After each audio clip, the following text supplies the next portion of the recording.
संपन्नता की ओर बढ़ते कदम। परमात्मा इशारे। ओम शांति। परमात्मा की महिमा में एक बहुत सुंदर शब्द प्रयोग करते हैं, पाप कटे स्वर। परमात्मा अपने बच्चों को पाप कटे स्वर, पाप हरनी बनाना चाहते हैं। पाप हर लें और उसके लिए कहते हैं, बच्चे आप सब ऐसी पावरफुल याद में रहो जो अनेक आत्माओं के पाप समाप्त हो जाए। आपकी दृष्टि से, आपके बोलने से, आपके वाइब्रेशन से उनके पापों को हर लें। ऐसी स्टेज में स्थित होने के लिए परमात्मा हम सभी बच्चों को आज विशेष इशारा दे रहे हैं। बच्चे, पाप कटे स्वर व पाप हरनी तब बन सकते हो जब याद ज्वाला स्वरूप होगी। इसी याद द्वारा अनेक आत्माओं की निर्बलता दूर होगी।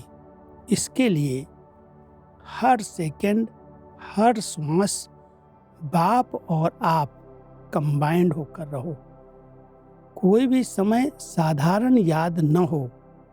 स्नेह और शक्ति दोनों का रूप कंबाइंड हो। ये भी एक बहुत सुंदर योग की स्थिति है कि अगर हम बाबा के साथ कंबाइंड हैं, हमसे वो जुदा नहीं हो सकता, तो बाबा की शक्तियाँ अपने आप सब काम करेंगी। लेकिन कंबाइंड रहने के लिए, क्योंकि वो बहुत बड़ी शक्ति है, परम पवित्र शक्ति है, और हम आत्माएं अगर साधारण संकल्प कर रही हैं, व्यर्थ सोच रही हैं, नेगेटिव सोच रही हैं, तो वैसे कहते हैं ना, जो ज़्यादा सोचता हो जैसे लंबा हो जाता है, बहुत बोझ उठा लेता है तो मोटा हो जाता है। इसलिए परमात्मा जैसे एक लाइट है, ऐसे ही हम भी उनके समान लाइट बने, हल्के बन जाएं और उनके साथ कंबाइंड रहें।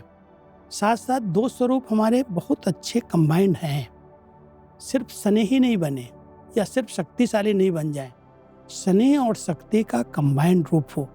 जब स्नेह और शक्ति का कंबाइंड हो रूप है, हम बाबा के साथ सदा कंबाइंड रहते हैं, तो हम भी बाबा के समान, शिव परमात्मा के समान पाप कटे स्वर, पाप हरनी बन सकते हैं। जो आत्माएं ऐसी आएंगी उनके पाप समाप्त हो जाएंगे। ओम शांति।